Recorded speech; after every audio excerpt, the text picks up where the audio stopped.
Assalamualaikum warahmatullahi wabarakatuh. Perkenalkan, nama saya Hilmi Pangestu, NIM 123. Di sini saya akan menjelaskan materi mengenai kepemimpinan dalam perilaku organisasi. Apa itu kepemimpinan? Kepemimpinan adalah salah satu topik paling sentral dalam perilaku organisasi, karena dalam sebuah organisasi, keberhasilan atau kegagalan dalam mencapai tujuan seringkali sangat dipengaruhi oleh kualitas kepemimpinannya. Pemimpin bukan hanya orang yang memiliki jabatan tertinggi, tetapi individu yang mampu mempengaruhi, mengarahkan, dan memotivasi orang lain untuk bekerja bersama mencapai tujuan organisasi. Untuk memahami kepemimpinan secara komprehensif, para ahli telah mengembangkan beberapa teori kepemimpinan, mulai dari teori awal hingga teori kontemporer. Yang pertama ada Early Leadership Theories. Terdapat dua pendekatan utama dari Early Leadership Theories, yaitu Trait Theories dan Behavioral Theories. Yang pertama, Trait Theories. Trait Theories atau teori sifat merupakan teori yang berfokus pada kualitas dan karakteristik pribadi seseorang. Teori ini berasumsi bahwa pemimpin dilahirkan, bukan diciptakan. Artinya, seseorang dianggap menjadi pemimpin karena memiliki sifat-sifat tertentu yang tidak dimiliki oleh orang lain. Penelitian dalam teori ini mengidentifikasi 7 sifat utama yang sering dikaitkan dengan kepemimpinan, yaitu antara lain: pertama, ada ambisi dan energi yang tinggi; kedua, keinginan kuat untuk memimpin; ketiga, kejujuran dan integritas; keempat, kepercayaan diri; kelima, kecerdasan; keenam, pengetahuan yang relevan dengan pekerjaan; dan terakhir adalah ekstraversi atau kemampuan bersosialisasi. Meskipun teori ini memberikan gambaran awal tentang karakter pemimpin, kelemahannya adalah tidak semua orang dengan sifat tersebut otomatis menjadi pemimpin yang efektif. Kemudian ada behavioral theories. Berbeda dengan teori sifat, behavioral theories menekankan bahwa kepemimpinan dapat dipelajari. Teori ini menyatakan bahwa yang membedakan pemimpin dan bukan pemimpin adalah perilaku, bukan berasal dari kepribadian. Salah satu penelitian paling terkenal dalam teori ini adalah Ohio State Studies. Penelitian ini mengidentifikasi dua dimensi utama perilaku kepemimpinan. Yang pertama adalah initiating struktur, yaitu sejauh mana pemimpin menetapkan peran, tugas, dan struktur kerja bagi anggota kelompok. Pemimpin dengan initiating struktur tinggi cenderung fokus pada target, prosedur, dan pembagian tugas yang jelas. Dimensi kedua yaitu ada consideration, yaitu sejauh mana pemimpin menunjukkan perhatian terhadap hubungan antar individu. Pemimpin dengan consideration tinggi ditandai dengan sikap saling percaya, menghargai ide bawahan, serta memperhatikan perasaan dan kesejahteraan anggota tim. Teori berikutnya itu adalah contingency theories. Teori ini muncul sebagai kritik terhadap pendekatan sebelumnya yang menganggap satu gaya kepemimpinan cocok untuk semua situasi. Teori kontingensi menegaskan bahwa kepemimpinan yang efektif bergantung pada kesesuaian antara gaya pemimpin dan situasi yang dihadapi. Salah satu teori paling terkenal yaitu adalah model Fiedler, yaitu menurut Fiedler, efektivitas kelompok bergantung pada kecocokan antara gaya interaksi pemimpin dengan bawahan dan tingkat kendali yang diberikan oleh situasi. Selain itu, terdapat situational leadership theory yang menekankan bahwa pemimpin harus menyesuaikan gaya kepemimpinannya dengan tingkat kesiapan dan kematangan bawahan. Kemudian ada path goal theory yang menjelaskan bahwa pemimpin berperan dalam membantu bawahan mencapai tujuan dengan cara memperluas jalur, menghilangkan hambatan, dan memberikan dukungan.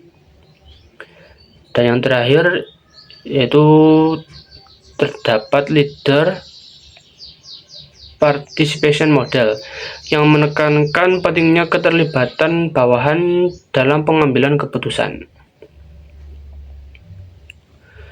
Terus kemudian ada contemporary theories of leadership. Memasuki teori kepemimpinan kontemporer, fokus kepemimpinan tidak lagi hanya pada tugas dan situasi, tetapi juga pada hubungan nilai dan pengaruh psikologis. Salah satu teori penting adalah Leader-Member Exchange atau LMX teori. Teori ini menjelaskan bahwa pemimpin cenderung membentuk dua kelompok, yaitu in-group dan out-group. Anggota in-group biasanya mendapatkan kepercayaan lebih, penilaian kinerja lebih tinggi, kepuasan kerja lebih besar, dan tingkat turnover yang lebih rendah dibandingkan out-group.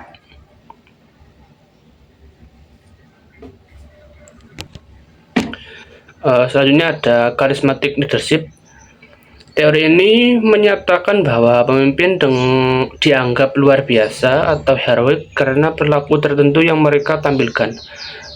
Pemimpin karismatik biasanya memiliki visi yang kuat, mampu menginspirasi, serta membangkitkan emosi dan loyalitas pengikutnya.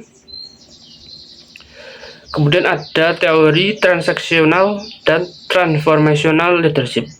Dalam teori ini, kepemimpinan dibagi menjadi dua jenis utama, yaitu transactional leadership. Itu merupakan kepemimpinan yang berfokus pada pertukaran. Pemimpin memberikan imbalan jika target tercapai dan memberikan koreksi jika terjadi kesalahan. Sedangkan transformational leadership adalah kepemimpinan yang mampu menginspirasi pengikut untuk melampaui kepentingan pribadi demi kepentingan organisasi.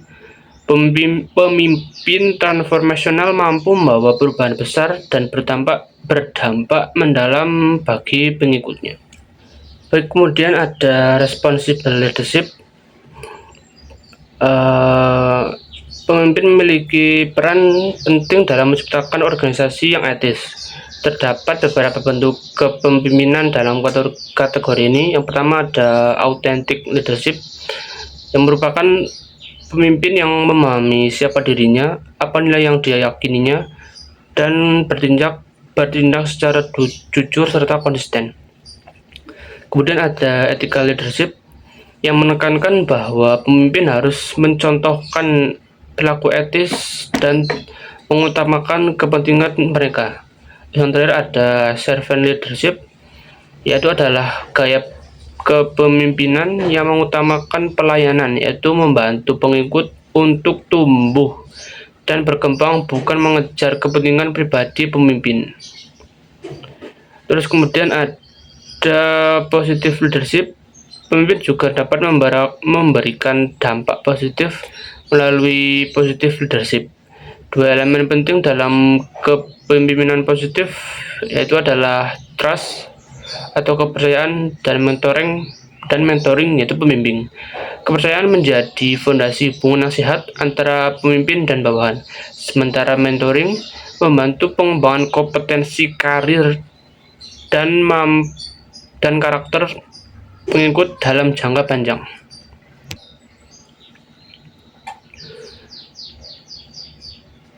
Kemudian ada challenge in leadership. Dalam praktiknya, kepemimpinan juga menghadapi berbagai macam tantangan. Salah satunya itu adalah leadership as an attribution, yaitu pandangan bahwa kepemimpinan hanyalah atribusi atau penilaian yang diberikan orang lain. Selain itu, terdapat konsep substitution and neutralization of leadership. Substitusi adalah faktor seperti pengalaman dan pelatihan yang dapat menggantikan peran pemimpin.